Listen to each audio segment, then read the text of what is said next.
Most areas will be dry overnight with long clear spells, turning cold later with widespread frost and ice. Lows of 0 to -4 degrees. And now you're up to date on News Talk. Off the Ball. In association with Air. Watch every UEFA Champions League and Europa League game on the Air Sport Pack. This is News Talk.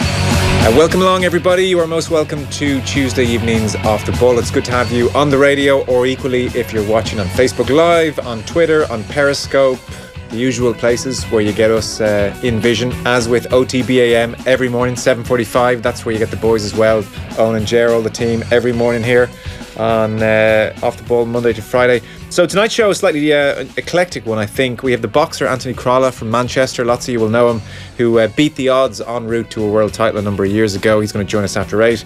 We have JJ Williams, Welsh legend, and the BBC's Tom English talking Welsh and Scottish rugby. Colm Cavanagh is an All-Ireland champion with his club Molloy. And then a really good football show as well. We will have David Winner, author of The Brilliant Orange, on Ronald Koeman, appointed Netherlands manager. And we will have Wayne Barton, who has written the book on how Manchester United rebuilt the club post-Munich. It's all on the way. 53106, the text number. You'll get us on Twitter at Off the Ball, or you can leave your comments on Facebook Live somewhere beneath us there. Richie McCormack is here in studio as ever. Hello. Hey, Joe. And Dan McDonnell here in studio as well. Hello, Dan. Hi, Joe. I mentioned Anthony Crolla. Are you familiar with his story? No, I'm familiar with who he is, but not the full extent shebang of the background, which is coming. Yeah. Here's a little snippet of what, I suppose why Anthony Crolla caught our attention. The 28-year-old is in hospital with a fractured skull after being hit over the head with a concrete slab. Now Anthony Crolla faces his biggest fight to date. Crolla had been due to fight for a world title next month. Anthony Crolla says he's overwhelmed by the support received after suffering serious injuries. The boxing world watches and waits. Yeah, it was a cold night in December. 4 weeks away from the biggest fight of my life, a world title shot, and the next door neighbour's alarm going off. I see one of the burglars' head pop out the window. So I've took chase. That was the only time where boxing wasn't on my mind. When I've actually caught with them, bang. I've been hit hard, but I've never been hit that hard. Blood running down my face. In my head, even while waiting for the ambulance, I didn't know my ankle was broken in 2 places, or my skull was fractured.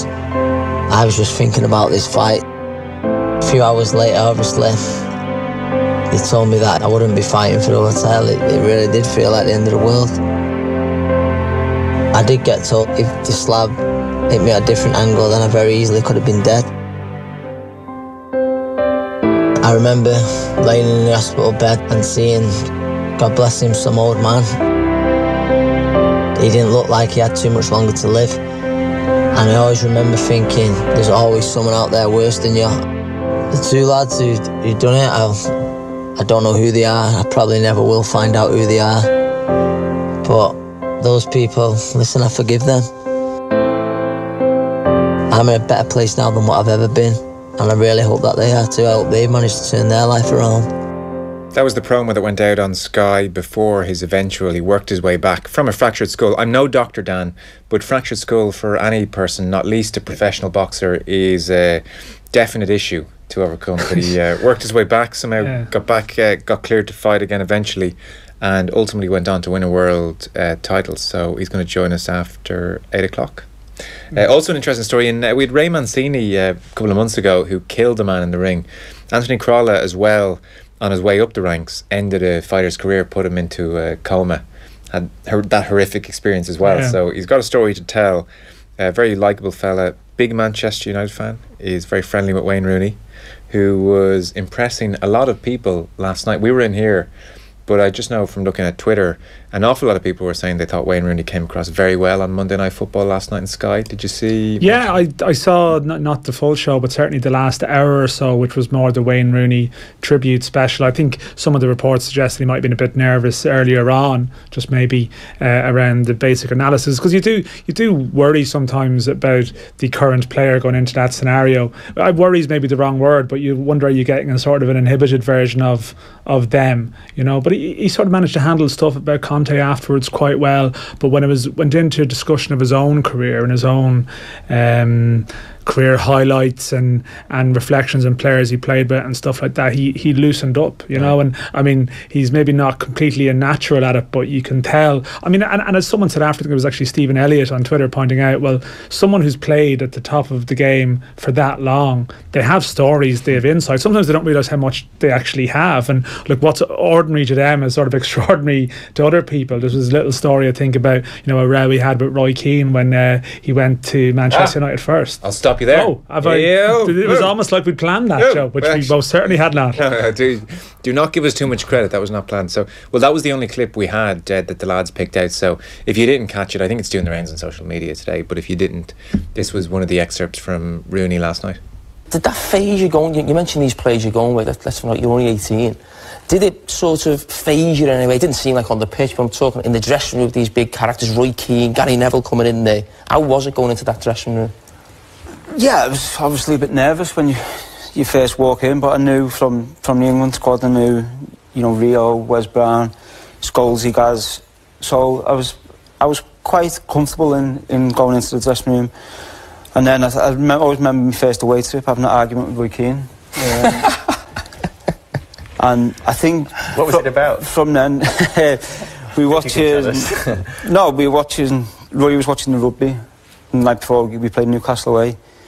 And he went to get his food, so I turned over and put X Factor on and hit the remote. So he weren't happy about it anyway, so we had an argument, but I think straight away he respected me more for it. Because you watched X Factor.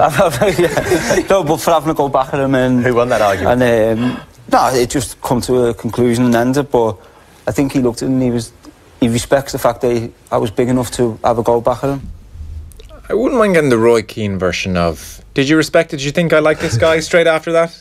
I think I saw a point. I think Keane might have referred to it in one of his books, actually. It was Rugby League, maybe he might have been watching at the time, which I think Keane is fond of. But yeah, I don't know. I'm trying to think across the years. You always get with Keane, there's a great admiration when he speaks about Ronaldo, certainly. I'm not really sure about Rooney. Like, have I ever really seen a sort of consistent theme in what he said and what he makes of him? Ronaldo is a big fan of. There was even that lovely moment, actually, when he was doing ITV kind of ppunetry and he was on the touchline for a Champions League game, and Ronaldo came over and gave him a hug.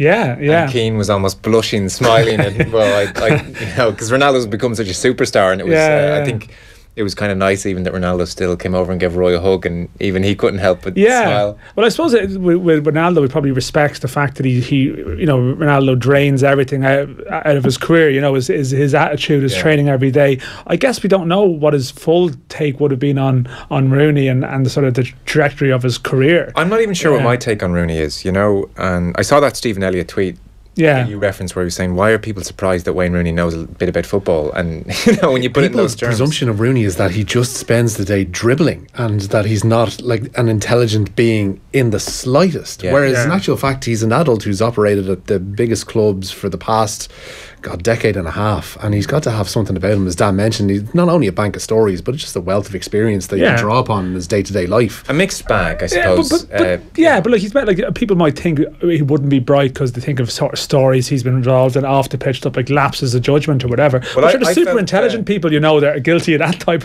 type of thing as well. It doesn't equate to intelligence. Not the signing the autographs when he was in the waiting room for the the greatest move. No, he's made mistakes, but he was also young and sort of thrust into like just an unbelievable level of fame. And I don't know, is it a reflection of your intelligence how you deal with that? I think people are well capable of being thrown by that type of thing, no matter how adjusted or otherwise that they are, and they must come out the other end of it with a bit of perspective and a certain level of self-knowledge and self-awareness that maybe we wouldn't have, you know, because you don't go through so much. Because it's funny that David Winner happens to be on the show this evening talking about Ronald Koeman, because I think it was Kieran Cunningham just tweeted as well this interview that David Winner had done with Rooney a number of years ago, 2012. Again as part of this whole why are people surprised that Wayne Rooney can actually string a sentence together kind of reaction. And there was lots of good stuff in this interview. We might ask David Winner about it on the football show as well if we've time, as well as Ronald Koeman. So stuff from Rooney, this was maybe back about 2012, so you know, I wouldn't have had Rooney down for this. He was talking about his preparation. Part of my preparation is I go and ask the kit man what colour we're wearing, if it's red top, white shorts, white socks or black socks. This is obviously Manchester United days. Then I lie in bed the night before the game, visualise myself scoring goals or doing well in that kit. You're trying to put yourself in that moment, trying to prepare yourself to have a memory before the game. I don't know if you'd call it visualising or dreaming, but I've always done it my whole life. I seem to do it as a child as well. And then on one of his favourite players, I used to watch Jari Litmanen. I always enjoyed how he moved and got into space. And you've got to think, this is Rooney watching him as a kid. You know, Litmanen. Yeah. And so he says he was so patient. If you looked at him, he always never looked like he was rushed or doing anything. He used to take his time. You need to know where everyone is on the pitch. You need to see everything. It's almost hard to imagine Rooney being that open and expansive and talking like that. But you know, this is what he was saying to David Winner. So it was kind of interesting. I must watch it back. They often Sky often just will repeat the Monday Night Football 1 hour before kickoff. Which is a good idea. No one really wants to watch the football that much. Yeah, well, the stuff at the end was good, but it is like Rooney's facing an interesting time in his life. I went to watch Everton last week, and like Rooney's getting a lot of stick from the fans there. You know, I mean, as much as he's the local hero coming back, I mean, he didn't have a great giveaway penalty, and he's just getting a bit of flack there. You know, and it's an interesting period in his life now. I'm sort of wondering, you know, is Rooney going to retire earlier than we might think, and is he even eyeing moving into this line of work? Because the whole, I don't know, this glorious period, maybe finishing his career at Everton and seeing it out, I'm not sure how much of a shelf life that there is. And I thought it was interesting. There's still there was an undertone there that surprised me a small bit. So how would you characterise it? Like, if he made a mistake, were there grumblings? I presume it wasn't like James McCarthy was being booed when he was on the ball a few weeks ago. No, it's just, I mean, he gave away a penalty, and then earlier in the game he gave away a ball a couple of times, and there was a couple of people around sort of giving the old get him off thing, you know. So he's not, you're still expecting miracles of him. Yeah, and he was playing like the quarterback. He was sort of drifting around the pitch, and it's interesting, he spoke last night about his evolution as a player and how he felt he was always best as a number 9. But I'd say it's a bit of a challenging time for him at the moment, because I think he is possibly trying to force things and trying to be that figure that maybe he just isn't capable of being there. They've signed a player that he's not anymore, and he still has to balance the fact that he's 32 still. Like, he's younger than everybody in this room. And we're talking about him as if he's this washed up kind of figure. Stop. Don't. Okay. I don't need that in my life now, Joe. But we're talking about him as if he's this grand figure. Like, we're talking about those lapses of judgment. He's not younger than me. Think about think about when Joe's dealing with fame at a later stage of his life than Wayne Rooney did. Yeah, I haven't been thrust upon it into in the same way. But think about when he made all those lapses of judgment, what age he was. Like, you compare yourself and what age you were when you were still doing look, and you forget the people like Roy Keane, who, when they speak now as a fountain of knowledge, Roy Keane made a lot of mistakes when he was younger, and speaks about Keane between 93 and 96. Stephen Gerrard having a row over Phil Collins with some lad one time, you know. I mean, maybe it was a word he caused, but I mean, they come to this stage of their life and they still have all these stories and tales. Can I just say that? I mean, he was still allowing himself to be knocked out cold in his kitchen about a year ago. No, let's not overstate things. It's poor. There's texting from Barry. Rooney could have done a lot of things wrong last night and could have ended up taking a pounding in the press, but I thought he played a blinder. Wonder if he's been taking the odd media training course as his playing career peters out. Luke, who is watching us on Facebook Live, hi Luke, thought Rooney was very good last night, very interesting, very funny. And hey guys, Rooney said he drew on his experiences of being 3 or 4 down at the weekend while addressing the Everton players at halftime on Sunday. When the hell has Rooney ever been 3 or 4 down at halftime in his career? Nonsense, says Shane. I'm sure he's had a bad first half somewhere. But he always, I noticed as well from covering England at tournaments, Rooney always really spoke to the press. He always quite liked them. I think he was always aware of his media profile and the game, and I mean, there was always stories coming out of somewhere when he wasn't playing at night and so on. So I think he's always been aware of his reputation, you know, and is presenting his image. Sticky says, every night I dream and visualise that off the ball will inform and entertain me. Sometimes it actually happens.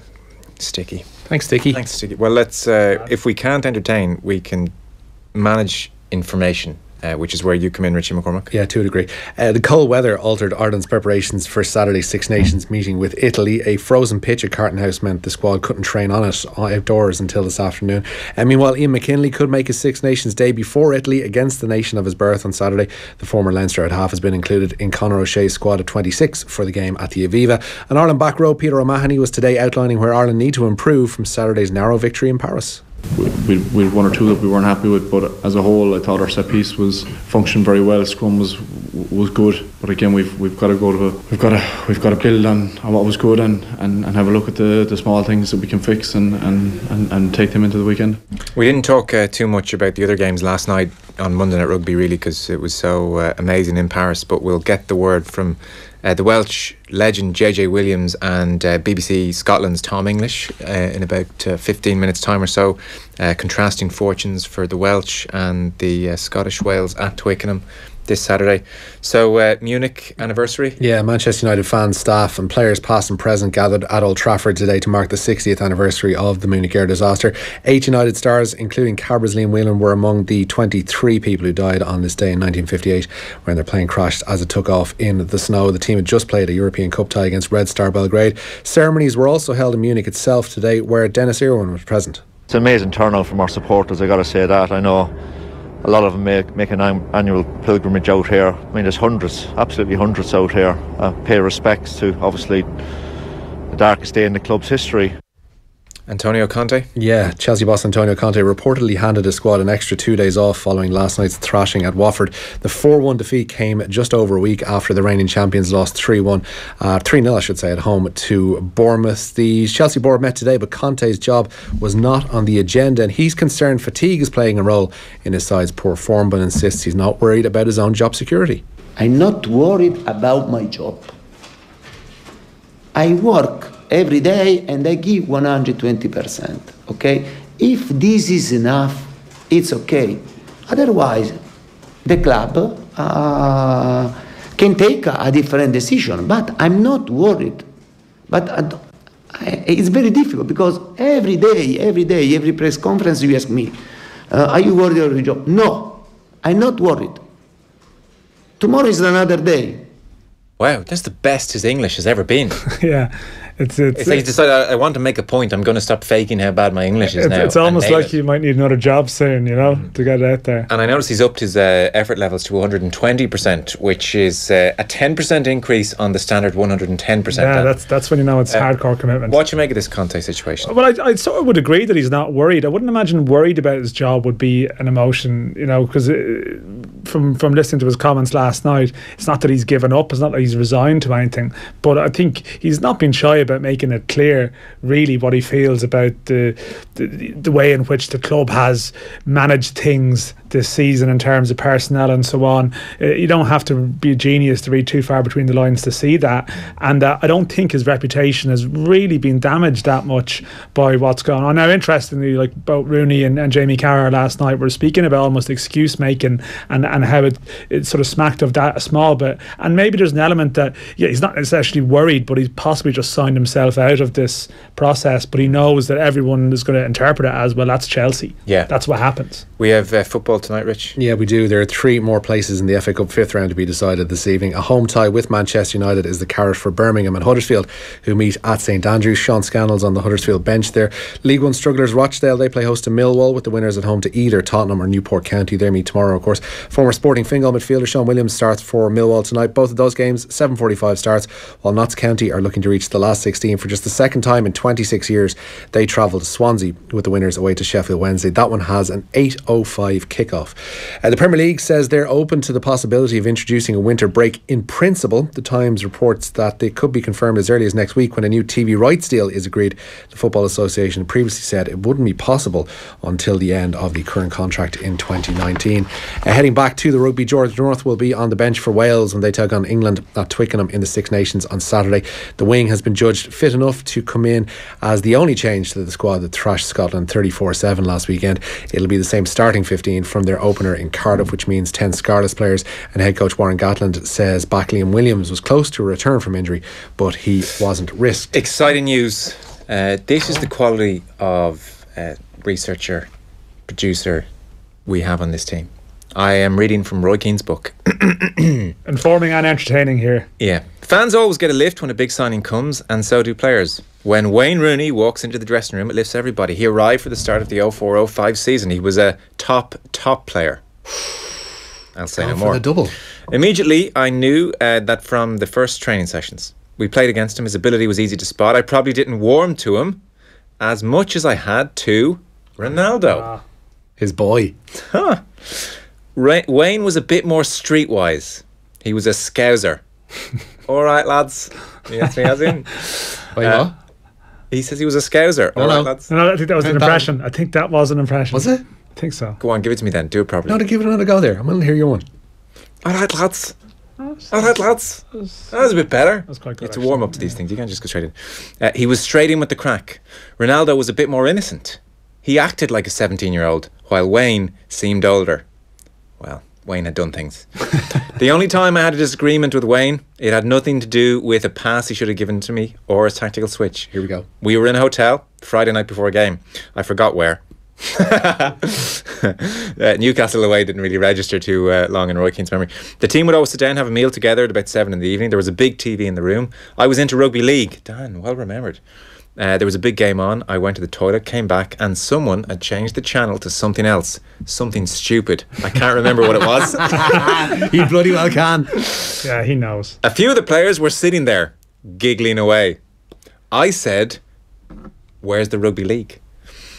I knew Wayne was up to something. I could tell by his face. I said, "Where's the remote control?" He said, "I don't know." I said, "You effing do." I didn't exactly storm out, but I couldn't be bothered trying. And that's all they've sent through to me.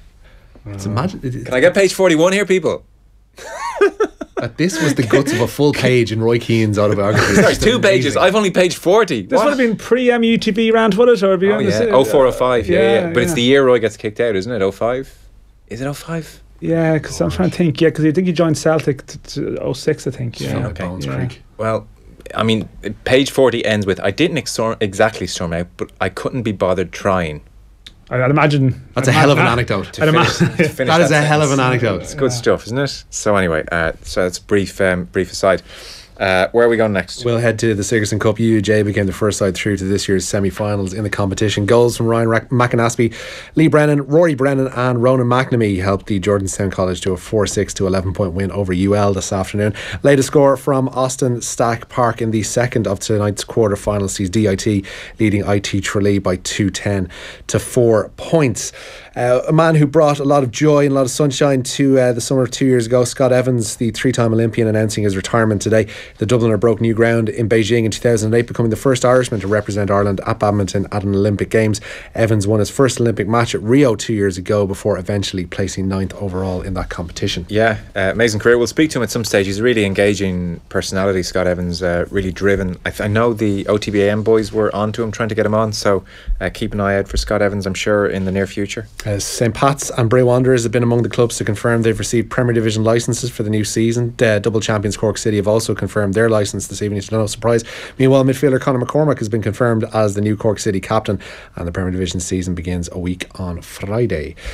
Ronald Koeman, he has been confirmed as the new Netherlands head coach. The former Everton and Southampton manager has signed a deal that will take him up to the 2022 World Cup in Qatar. Koeman succeeds Dick Advocaat, who failed to qualify the Dutch for this summer's World Cup. And West Ham, Evra. Yeah, they're close to signing free agent Patrice Evra. The former Manchester United and France left back has been without a club since Marseille terminated his contract back in November. He had been involved, you might remember, in a pre-match skirmish with a Marseille fan before their Europa League loss away to Guimarães. If he joins, the 36-year-old will become the latest defender in their mid-30s at the London Stadium, along with 34-year-old Jose Font, 33-year-old Pablo Zabaleta and 34-year-old James Collins. Meanwhile, West Ham have denied they're already looking beyond David Moyes for their manager's job. The Telegraph reported yesterday that Moyes won't get a new contract whether West Ham survive or not. In a statement, the club today say that there are no discussions and have been no discussions over the manager's job, and that none will take place until the end of the season.